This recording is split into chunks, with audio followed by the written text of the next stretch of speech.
Morning, everyone. Welcome to today's webinar, and thank you for joining us for the Knockout Opioid Abuse Day Learning Series. Today's webinar is Opioids, Impacts of Health Disparities and Discrimination.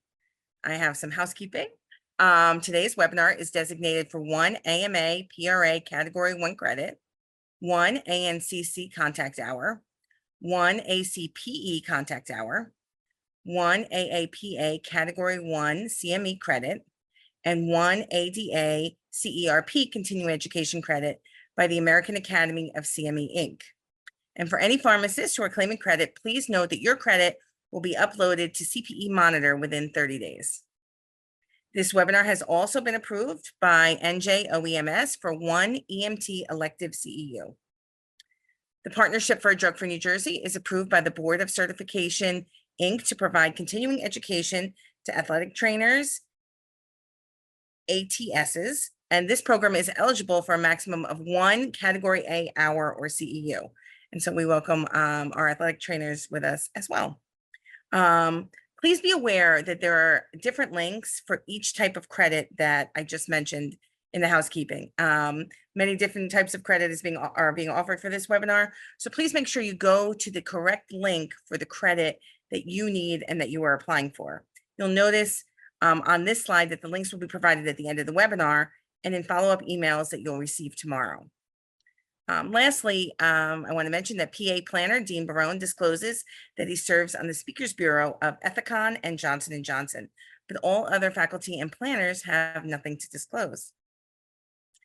Today's webinar is jointly provided by the Partnership for a Drug-Free New Jersey and the American Academy of CME Inc. and is being held in collaboration with the Office of Alternative and Community Responses, NJ Cares, the New Jersey Office of the Attorney General, and the Opioid Education Foundation of America. And I thank all of these organizations for their continued partnership, support, and collaboration on today's learning activity and throughout this year-long learning series. I am so pleased to have with us today's expert speakers for this very important conversation and discussion. Aaron Michelle Williams, the Chief Advisor to the Director of the New Jersey Division of Civil Rights, is with us. Welcome, Aaron. And Dr. Aldine Tui, the Chief of Addiction Psychiatry at Westchester Medical Center Services and the Medical Director at the Kyle Goldberg Turning Point Addiction Treatment Center. So welcome both of our expert speakers with us today. I thank you for being with us. And Dr. Tui, I'm going to turn the presentation over to you. Great. Hi, everyone. It's really an honor to be here, and I think it's a really important topic that we have to really address, and there are a lot of things that we can do to make this easier. Next slide, please. So there's a lot of racial disparities in opioid use disorder, and that was from a long time ago, and it's also happening now still. So people of color have more deaths than Caucasian folks. So in October 2017, the Department of Health and Human Services declared the opioid crisis a national public health emergency. Opioid use and related overdoses continue to rise, and they still continue to rise, exacerbated during COVID. So factors that are connected to overdose during the pandemic include unemployment, social isolation, limited treatment availability. Most of the clinics were not seeing patients in person, an increase in uses of synthetic opioids, fentanyl. 100,000 people a year are dying of fentanyl. And it's not only sold as a heroin replacement, it's in benzodiazepines they buy on the street, oxycodones they buy on the street, cannabis. I've had patients who have died of an overdose by smoking a joint. People try to use cocaine or amphetamines, and they can overdose on fentanyl. So next slide, please. So this is interesting, and this kind of reminded me because I was around in that era, right? So driven by heroin use, there's a higher mortality rate for Black Americans. The war on drugs, that was Ronald Reagan, and that's one of the things I'd like to talk a little bit about later. War on drugs. Addiction is a medical illness, and it needs to be treated and respected for what it is. It's not because someone's bad. It's not because they're violent, it's because they're ill. And most people who use drugs and alcohol have been very traumatized in their life, and they use it as a medication. So this, and I wanted to talk too, if anybody remembers, if you're old enough, the Rockefeller drug laws. So the Rockefeller drug laws, if you sold a package that weighed 1 ounce of any kind of drug, you were mandatory 25 years with no parole, 25 years to life. If you sold 4 bags of an ounce, you were 50 years mandatory, no parole, to life. So, I mean, we were never, ever, ever treating addiction the way we should have. We were punishing folks who did it. So go to the next slide, because that basically talked about what I wanted to say for that. So what's happening in the present? There's a substantial increase in mortality rates for all populations, Black and white, and that's secondary to fentanyl, due to heroin, but more so to synthetic opioids such as fentanyl. The current way being treated differently in comparison to the drug epidemics, likely due to variable race compositions.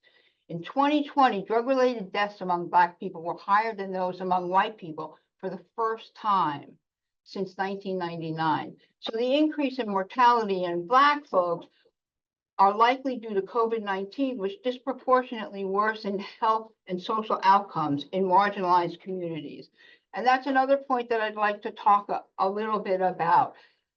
So I think we have to, as providers, we need to really reach out to people of color. Lots of times people have suffered discrimination, they're poor, they don't have a place to live. I know my patients, the majority of them are homeless, they don't have any family support, and they're kind of anxious about being judged when they come in. So I feel, and this kind of spurred me on to put together a protocol that we can start here. We really need to go above and beyond to make folks feel comfortable. So when they come in, they will be willing to stay, and they'll feel comfortable, and they'll gain a lot. Next slide, please. So it's the treatment setting and the impact on patient health. So medications to treat opioid use disorders such as buprenorphine and methadone reduce overall mortality and other adverse effects of opioid use disorder, yet the vast majority of patients with OUD do not receive treatment. And I think that's beginning to change. Methadone, there's a section that we'll come to, and I'm just going to mention it now because it's pretty important. So there's 2 reasons why you would start. I know in the slides it says that people of color are more prescribed methadone because it's a tighter, you have to have urine screens on a regular basis, and it's just more contained than buprenorphine. I've never experienced that as a provider because people are on methadone. We usually start on buprenorphine, and if they don't like it, it's not enough, they're still relapsing, we'll refer them to methadone. So I think that is, it's just kind of, it leveled out a little bit. I see here the CDC reports only 1 in 12 Black people who died of an opioid-related overdose had been engaged in treatment. And I think we have a responsibility to encourage people to come in and stay with us. White people are nearly twice as likely to receive treatment. Some of the reasons why Black communities have decreased engagement in treatment is lower trust in the healthcare system, systemic and interpersonal racism. So again, I fall back on, we need to be very active. So what I'm thinking here for our city of Poughkeepsie in New York is we would like to go out and set up a table in one of our really desolate areas and just offer Narcan and pamphlets and encourage them to come into our facility, because we really would like to increase that segment of the population. We have actually increased somewhat. Next slide, please. So white patients are more likely to receive opioid treatment than Black patients, and are more likely to receive buprenorphine compared to methadone.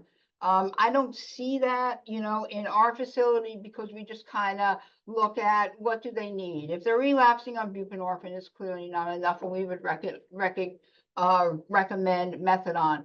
The problem is methadone pretty rural up here. The methadone clinics are far away, and lots of times people don't have ways to get there. So there's some geographic segregation. Again, saying the same thing, Black and Hispanic Latino residents are not getting as much. So the buprenorphine, again, is more common in counties with a greater presence of white residents. So how are we going to address that? So we're going to go into a planning mode for that. So buprenorphine, as most of our providers know, is a mu opioid receptor agonist, can be filled in an ordinary pharmacy like any other prescription. Methadone is a full mu opioid receptor agonist monitored at a federal level and can only be dispensed at certified clinics. Things are changing in that in New York State. So we don't have to make people come in every day for a methadone dose. Now we can send them out with 3 take-homes. The increases are much more easy to get. We still, though, have to kind of work on changing the philosophies of the people who man these stations. Lots of times they've been there for a while, and they're still kind of looking at addiction, whether it's opioids or amphetamines or benzodiazepine, not as a medical illness. They're looking at it as some sort of a defect in a person's character. So those are the things we really need to talk about. Next slide, please. So what's the success rate and preference, right?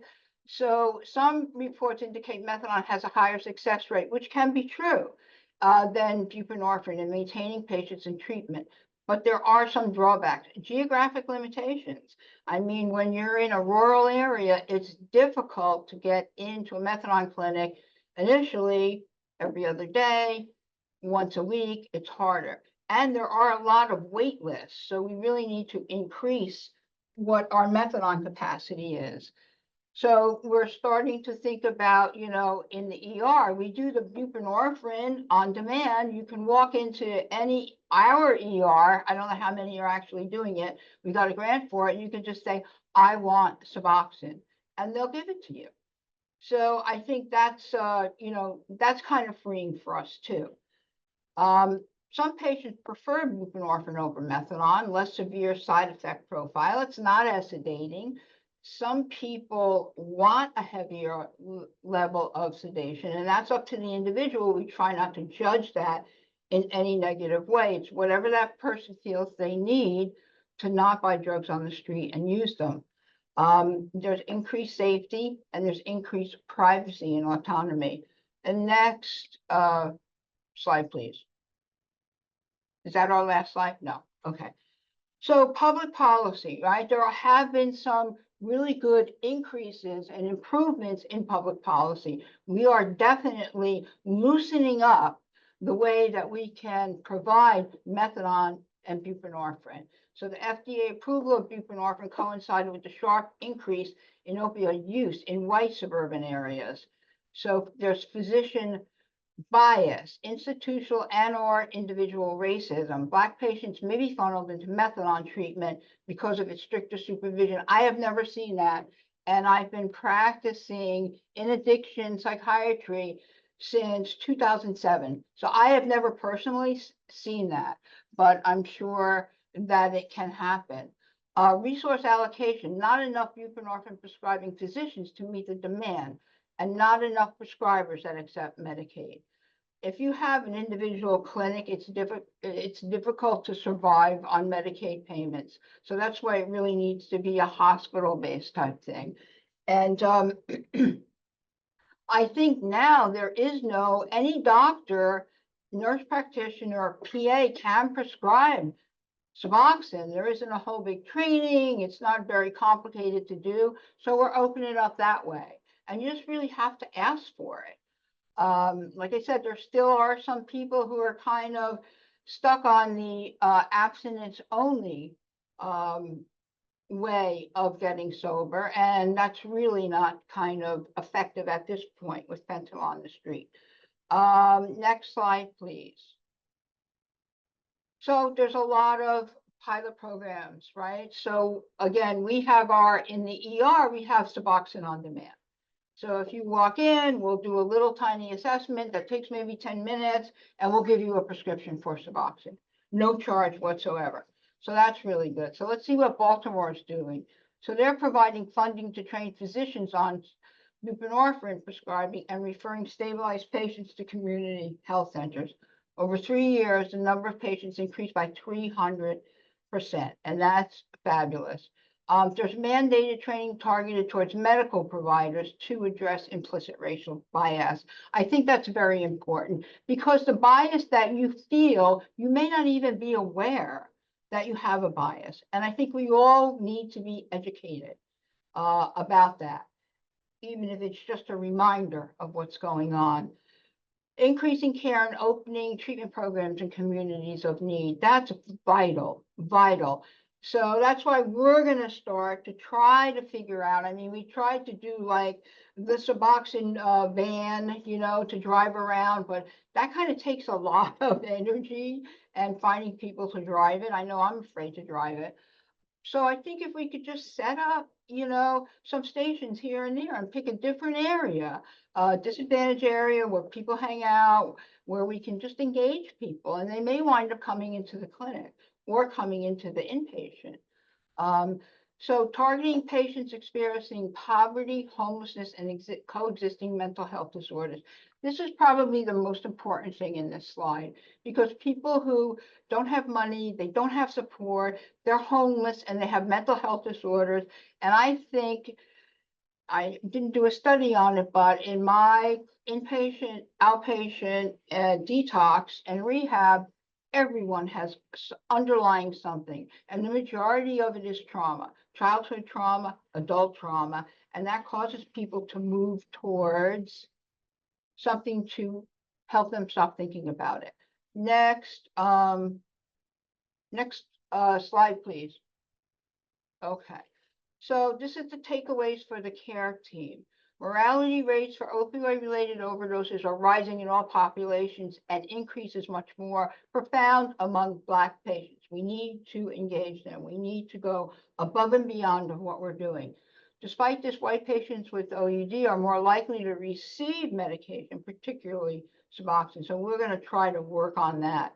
Medications to treat opioid use disorder, such as buprenorphine, methadone, reduce overall mortality and other adverse effects of OUD. And white patients are nearly twice as likely to receive that treatment.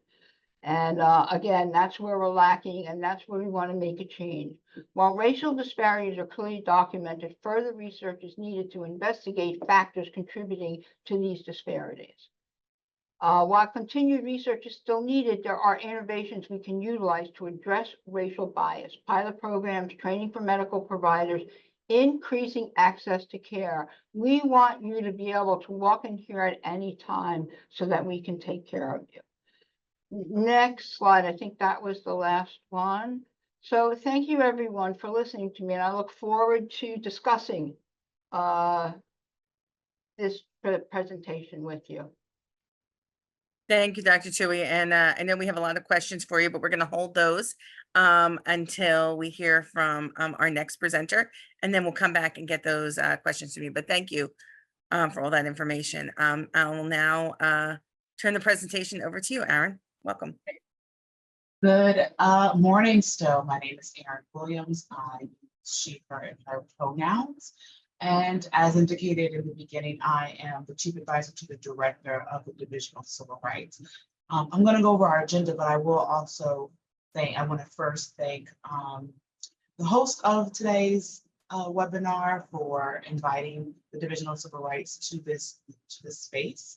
Because it's really important. I think rarely are we invited to discuss health equity and drug use in many other ways that the Division of Civil Rights is involved in that work. And I want to thank my co-presenter for going first, because that can always be a lot of pressure. So next slide. So I just want to give you a little bit of an outline for my presentation. That's going to be, I'm going to tell you about what the Division on Civil Rights, known as DCR, is and what we do, how expansive our jurisdiction is, what our role is in health-related issues, particularly health and advancing health equity, provide some examples of what racism in healthcare settings can look like, and then some tools to address racial bias and discrimination, and then, of course, the key takeaways. Next slide, please.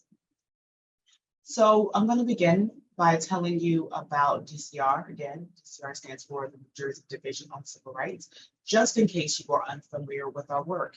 And it's okay if you are, because up until shortly before I started working at DCR several years ago, I myself am a New Jersey resident, but was not that familiar with DCR. So I'm not offended if this is the first time you are hearing about us. So DCR is our state's civil rights and anti-discrimination agency, which is housed under the jurisdiction of the Attorney General's office. And for over 79 years, DCR has enforced, through investigations, regulations, and prosecutions, the law against discrimination, the LAD, and the New Jersey Family Leave Act, the NJFLA, which provides for job protected leave to care for family members, and as of January 2022, the New Jersey Fair Chance and Housing Act, known as FCHA, the nation's first law of its kind that provides a wide range of protections for people with criminal records seeking housing. And DCR works to prevent discrimination in employment, housing, and places open to the public. Those three areas: employment, housing, and places open to the public. And the LAD, sometimes called the NJ LAD, or just the LAD, is our premier body of law and is arguably the oldest and most expansive anti-discrimination law in the nation, making it so that nearly everything that you do, that I do, that anyone really does anything in New Jersey falls within the protections of DCR.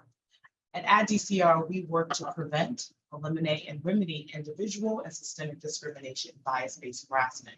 There are many ways that we do this, and two broad ways that we work to fulfill our mission to eliminate and prevent discrimination is through our reactive work and our proactive work.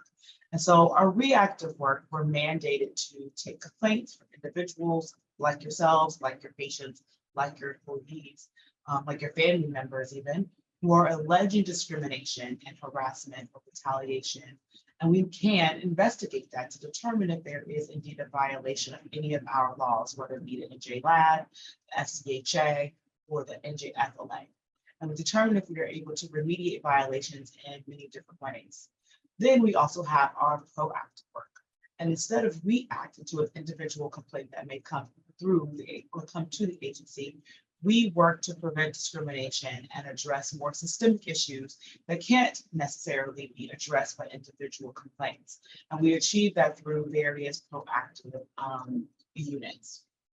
I always like to mention also that while the DCR really serves the public and aims to serve the public, we do not provide legal counsel, legal advice. We are a neutral agency, we are a neutral arbiter, and we receive complaints or investigate complaints hoping to suss out and eliminate discrimination, but it is possible that when a complaint comes in or when an investigation begins, we may not in actuality find discrimination or harassment or retaliation or violations of any of our laws. So we also do not comment on ongoing investigations or litigation.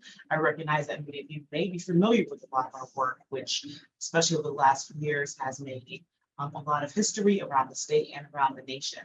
And often when I do presentations, people may ask me about some of our investigations or litigation that's ongoing.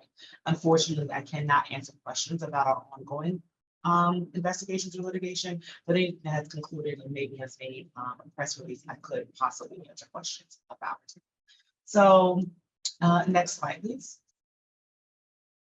And so because the basis of this presentation is mostly rooted in the NJLAD or NJLAD, I'm going to spend a little bit of time explaining the law to you all. I have in prior roles and in my current role spent a great deal of time talking to medical professionals and providers like you all.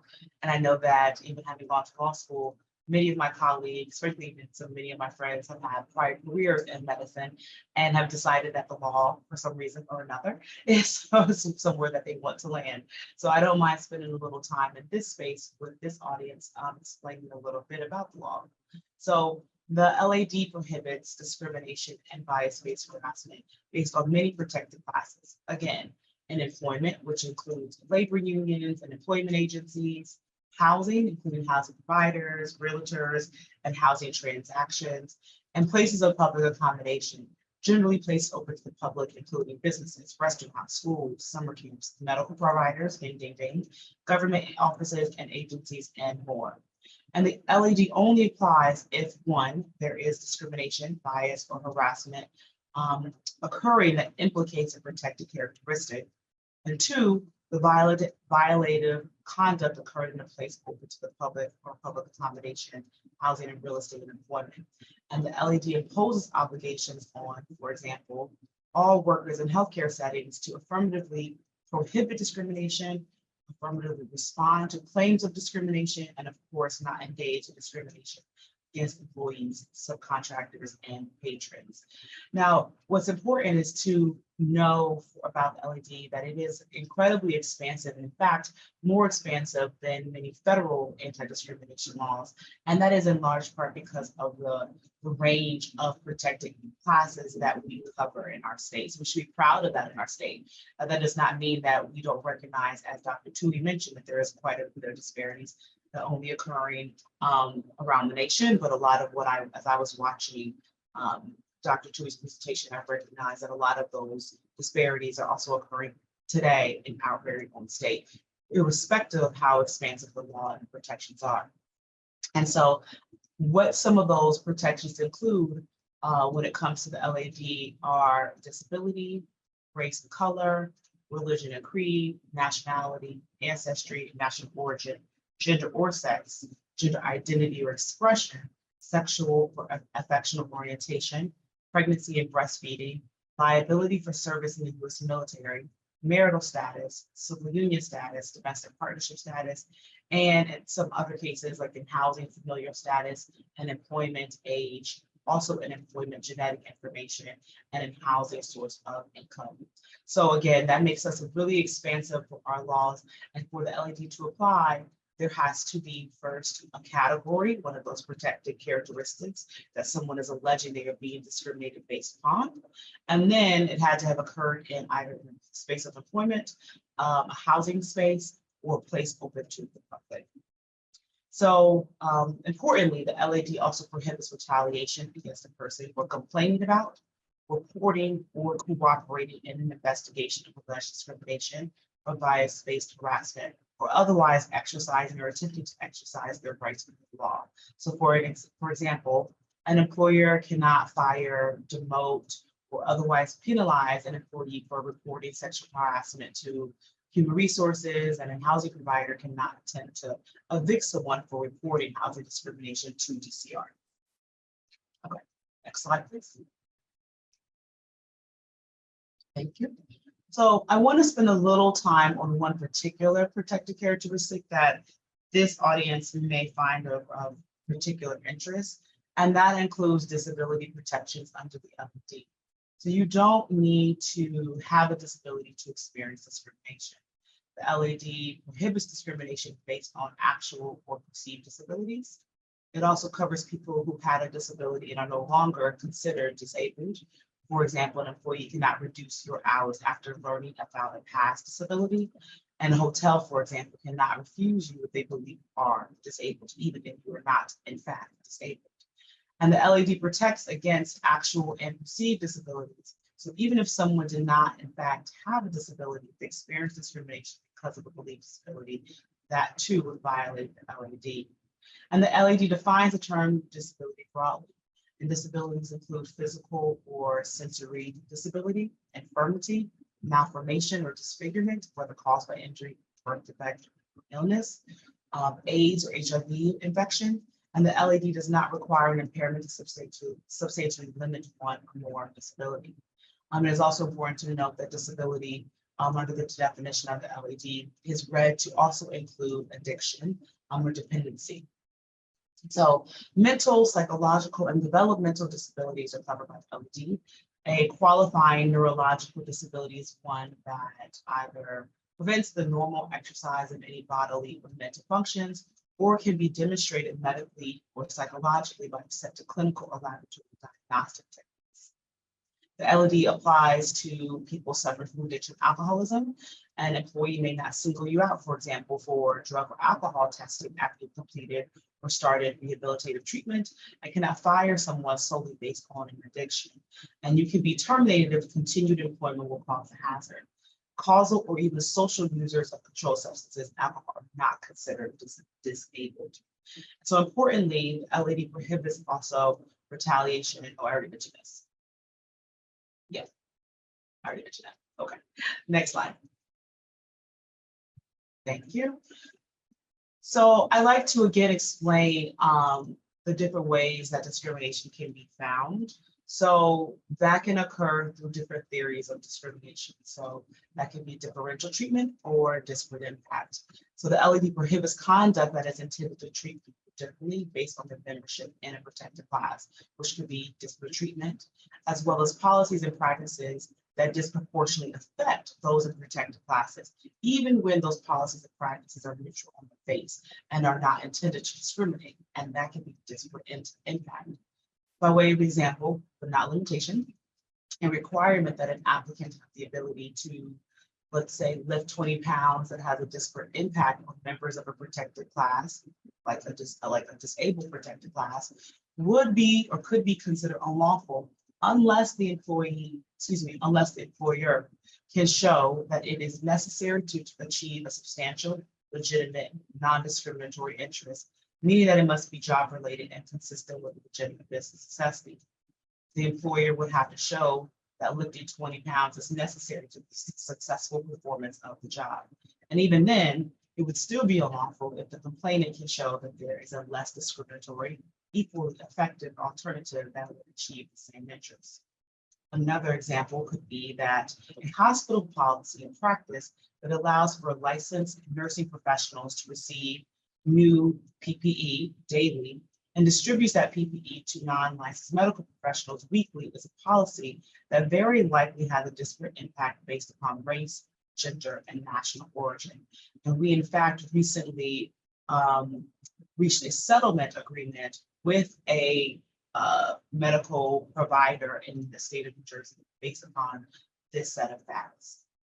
So another example is a hospital that has a practice where they deny translation services whenever a Haitian patient requests a Creole interpreter. This practice also could very likely be found to be discriminatory on the basis of race and or national origin. So violations of the LED may trigger liability under other laws and regulations as well. Many medical providers are licensed and regulated by the New Jersey Division of Consumer Affairs, known as DCA. A provider who violates the LED also violates the professional rules of conduct applicable to the specific medical providers and may be subject to discipline by their boards. Under either a disparate impact or differential treatment, if there's a violation of the LED, a complainant may have access to various remedies, which includes monetary damages, performance restitution. I'm going to give a few examples of those too. Some examples of remedies include the following: using the example that a person experienced discrimination in a healthcare setting, specifically sexual orientation discrimination in a healthcare setting. So if they experienced that and we found that there was in fact or believed to be, DCR finds that there is discrimination, we could order affirmative changes, which could look like requiring a healthcare facility to treat the person. We could require new policies, such as requiring a new policy to use patient's chosen name and pronouns on medical documents. We could require training on the LED or implicit bias, other topics relevant to the issue. For example, annual mandatory LGBTQIA+ specific training for all personnel. We could require a respondent to report on their actions to us on an ongoing basis, quarterly and annual basis, for example. So we could require a facility to provide us with even notice of any negative comments or surveys of feedback they've received related to gender-based discrimination and how they responded to it. DCR could order monetary damages for those victims, and statutory penalties range from $10,000 for one violation up to $50,000 for a third violation. And we can also often do order equitable remedies where, for example, an employee who experienced discrimination based upon their gender identity, they were able to establish this harassment hostile work environment, led them to exhaust all of their sick days. We could require a reinstatement of all or some of those sick days. Next slide, please. I think we may have, oh, you know what? Yeah, that's fine, sorry. So some of you may have been so DCR's role in health equity, like I mentioned before, is pretty expansive.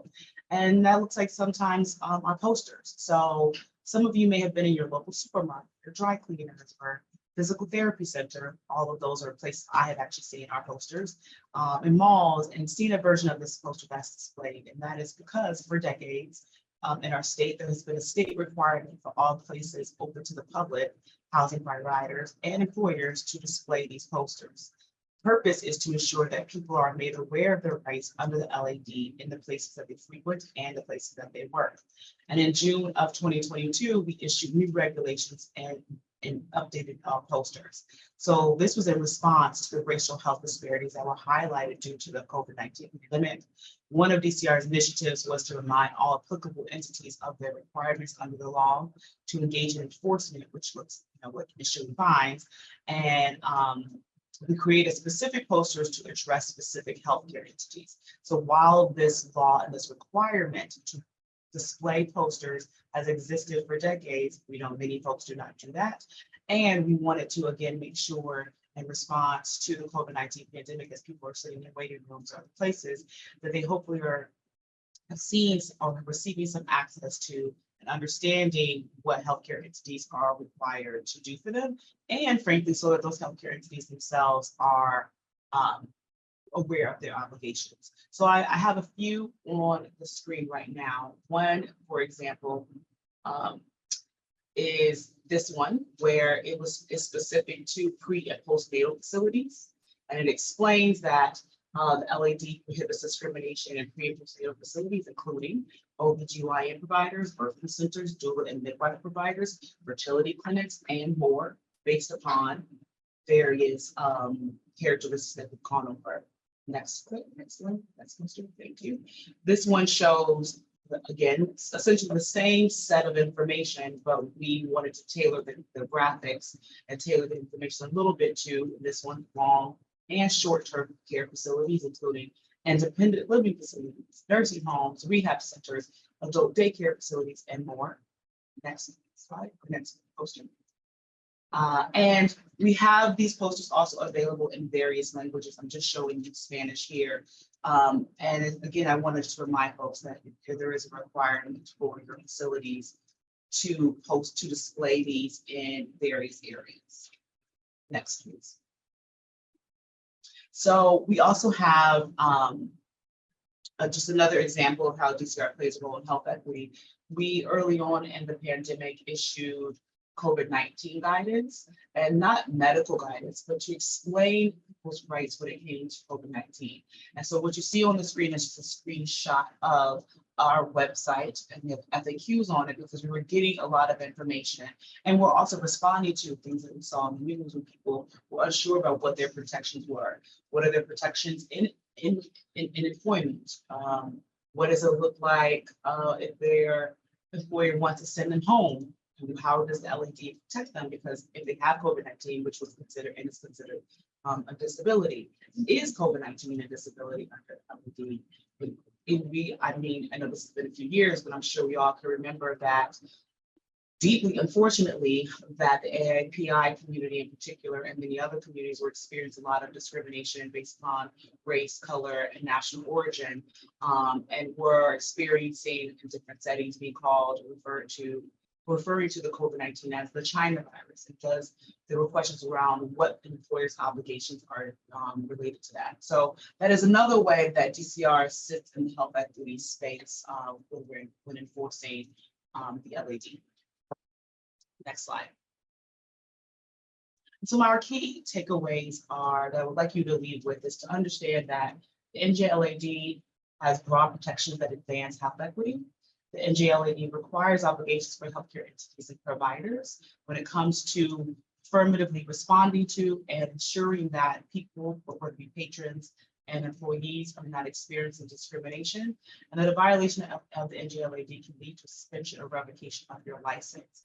Obviously, it can also lead to fines and fees and enforcement from us, but also, if, like I mentioned before, if you violate LAD, as of recently, through regulations through DCA, you could also you also could go before your board for discrimination or failing to ensure that your environment is free of discrimination. And of course, that you have an obligation as providers yourselves to report suspected LAD violations. I put report suspected LAD protections, that is incorrect. Report suspected LAD violations to DCR. And of course, you are all employees one way or another. You are all people who live in New Jersey, and you can, even outside of the healthcare space, report any violation of the LAD, which is why I wanted to make sure you had an understanding of its entire coverage in employment, housing, and places of work, including healthcare settings. And next slide. You can stay connected to and informed by DCR by visiting our website, njcivilrights.gov. If you have questions, you can reach out to me, Aaron.Williams@njcivilrights.gov. We are on both Facebook and Twitter or X at Civil Rights NJ. And of course, you can call us at 1-833-NJ-DCR for you. And then I didn't spend a great deal of time explaining our NJ Bias system, which is the portal in which people can report discrimination, but that is also located on our website. And one other thing I should have said if one of the takeaway is, if your facility is not displaying our posters, please go to our website. I also will try, if they're not already, dropping in the chat links to those posters so you can ensure that you're printing them and you're displaying them. In some places, they actually pass them out. That's not a requirement. And if you actually need us to print some for you, you can contact me and I will get somebody to do that and you can pick them up. Thank you very much. Thanks so much, Erin. That's great information on your office and everything that you guys do and offer. I just have a question. We have a lot of attendees on who are from New Jersey, but we also have many who are on from across the country. And are there, to the best of your knowledge, similar offices to yours in other states? Yes, there are in many states. I don't know the entire nation, although I do and have done national work.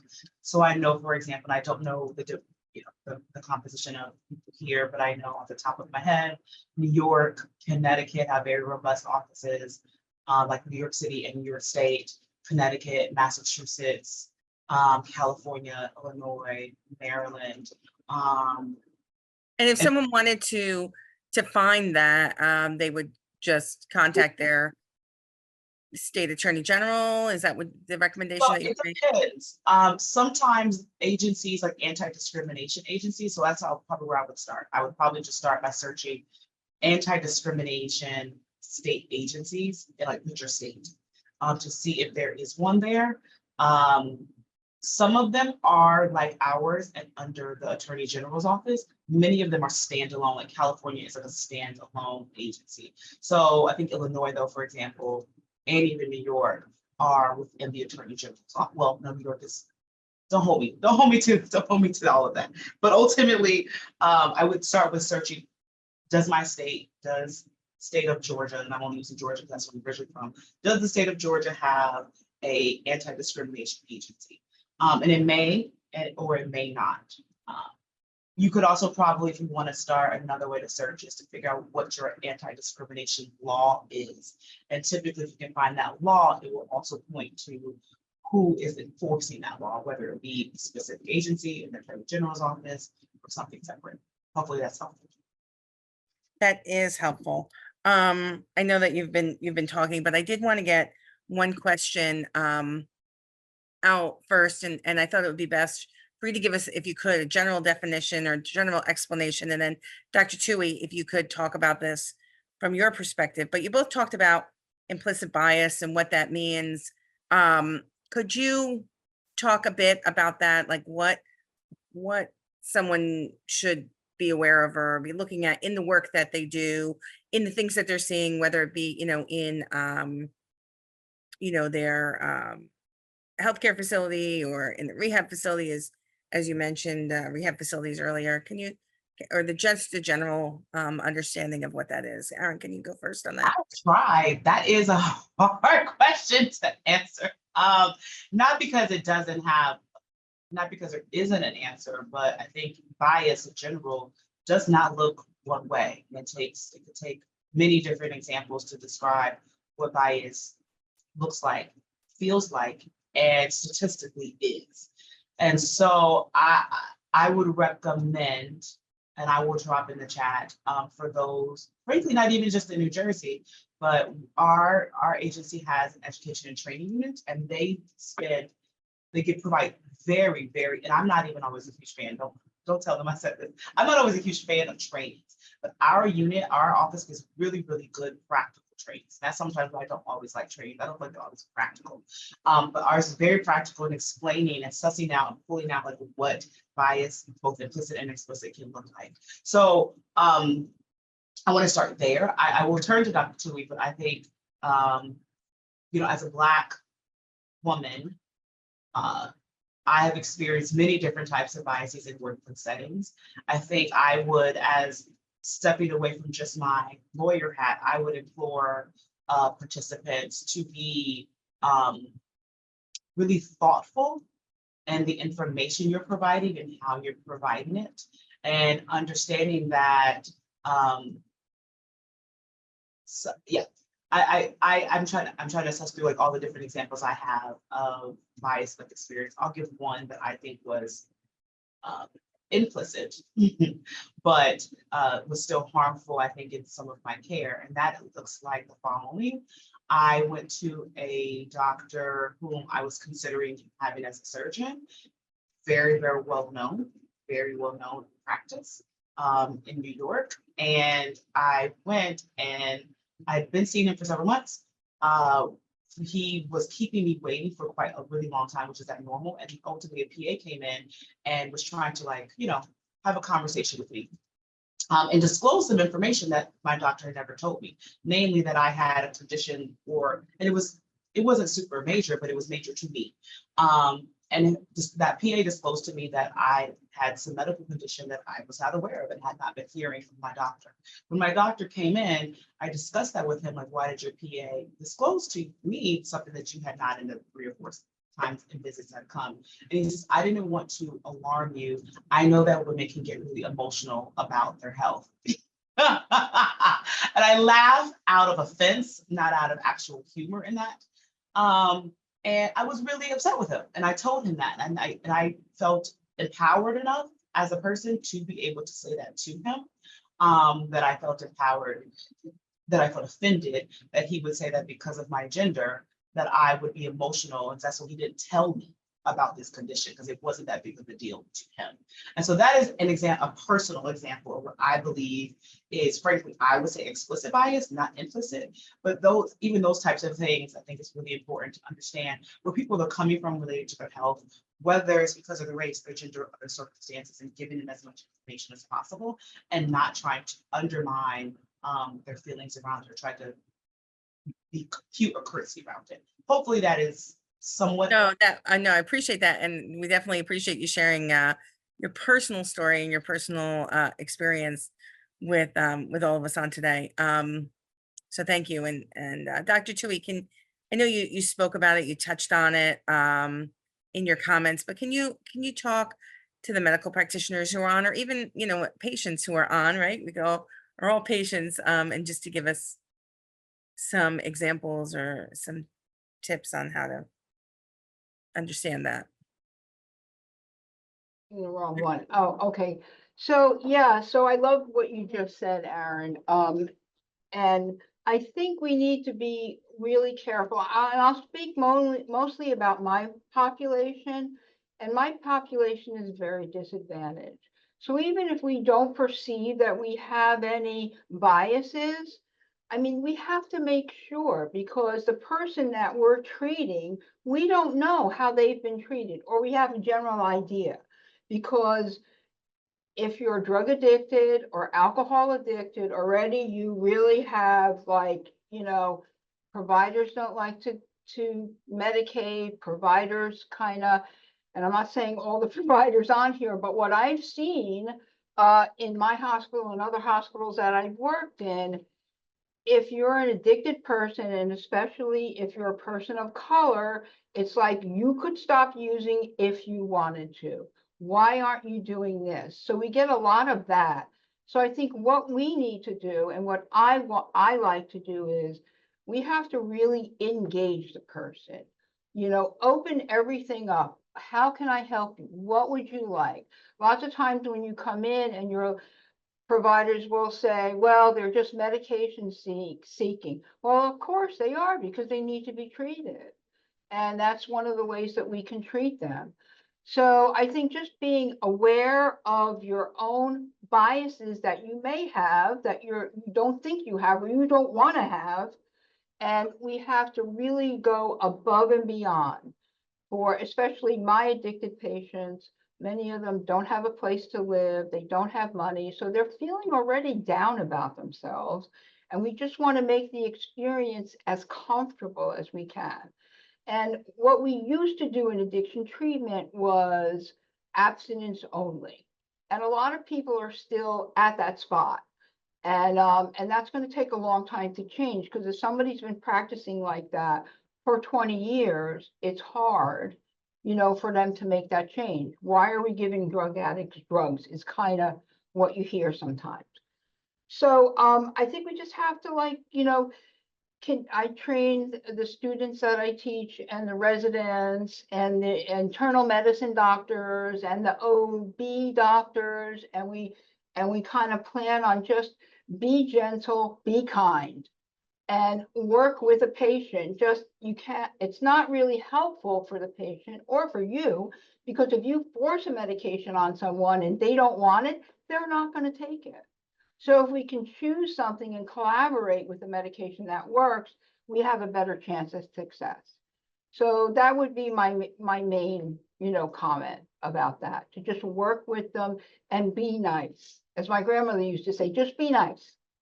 Well, that's definitely a lesson that applies right across the board for all of us in any field that we're in. But yes, in particular, right, when we're talking about in the health field, because to what Aaron mentioned earlier, I mean, there is anxiety and stress around that.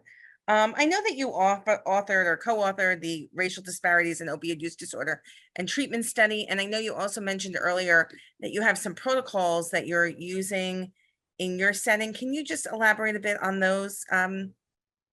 Protocols for when someone comes in for detox or rehab? Yes, and how that, yes. So what we do, the first thing we do is we try to be kind. As soon as they come onto the unit, we'll greet them and talk kindly to them, and sit down and let them figure out with one of the providers, whether it's a PA, myself, we have an NP, I have another doctor, and we'll say, how can we help you? And then we let them actually develop their own plan. Of course, we're not going to give them something, that's outrageous, or if I want 500 milligrams of methadone or something, but we will work with them. So that's what we do. So we keep them in detox. We do a lot of microdosing, because when you use fentanyl, it can stay in your body you can get withdrawal symptoms for up to 9 days after, I've seen. So it's hard to do a regular detox, because methadone alone just doesn't do it. So we do a microdosing, where we start to give little bits of Suboxone if they want to be on Suboxone, or if they don't want to be on Suboxone and they want to be on methadone, we'll try to set them up with a clinic so we can increase the methadone there. So we try to make it as comfortable as possible for them. So then they have all kinds of groups that they go to, and the providers assess them for whatever mental health issue may be a problem and preventing them from living the life that they want to. Because lots of times it's all about that. I mean, the pain in their heads is enough to drive them out and enough to drive them to use. So that's our basic. So we use harm reduction. That's the main thing. So wherever someone, and I know it's not popular in some places still, but when someone comes in and says, you know, I really don't want to stop using fentanyl, and then we say, well, how can we help you to decrease it? So we'll work with them with whatever they want to do. People do that with alcohol too. I don't really want to stop. How can we cut down? And then as you engage them in outpatient, sometimes they actually do stop. So I have if I can take like 4 minutes to talk about a patient, is that okay? Well, I know we're running out of time, so if you could make Then it I'll 2 stop. minutes, you I'll can make stop. it 2 minutes.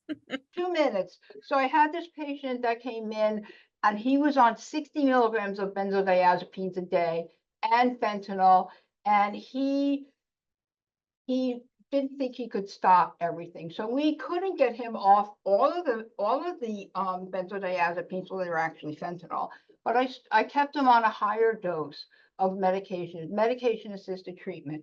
His mom is a nurse. She was angry, so she didn't like it. But then one day she called me up. Now the guy, he's not a kid, he's 32 years old, has been sober for quite some time now, a couple of years. His mother called me one day, and I get chills when I say it. She said, you know, I didn't agree with you. She said, I thought you were doing the wrong thing. She said, but this is the first time in my life I can drive home and not think I'm going to find my son dead. So that's all I want to say. No, I think that is you know, so powerful when we talk about harm reduction. And I know there's you know, a lot of movements across many states in that. And so I'm so glad that you mentioned it. I know we're almost at the end of our time, so I just wanted to go back to you both for one last and final thought. Again, before I do that, I want to mention the poll launched. I hope everyone was able to give us some feedback. And this on the screen right now is information on how to access credit for today's webinar, as well as information on the next webinar. But to leave us with one final thought, Aaron, I'll go to you first, Aaron. Trying to think of something I didn't already say. But I don't have to reinvent the wheel. So I'll say what I've said before. There are many anti-discrimination laws across the entire nation, even if you don't have a state agency registered. Be aware of yours, not only because of where you live, but because of your responsibility to your patients, to your community, and to advancing health equity. Figure out what that means, share the information, bring in people to educate folks on it. And I think that is one way that's not often talked about on how to advance equity and ensure we are doing our part. Thank you. All right, thank you. And Dr. Tui, we'll leave you with the final comment of the day. I just say be kind and be aware of what you're thinking when you're with a patient. All right, thank you so That's much. it. Thank you again to our expert panelists, and thank you for being with us. Great, really important conversation to have, and I appreciate you both having that conversation with us and sharing so much with us from your both of your personal experiences and perspectives. So thank you, as well as all of the facts and resources that you shared. So we appreciate that. Again, to all of our attendees, thank you for being with us. And I hope that you can join us on July 25th as we talk about empowering parents in prevention and recovery. So I want to thank you all again for joining us today, and I wish you well. Everyone keep cool and have a good day.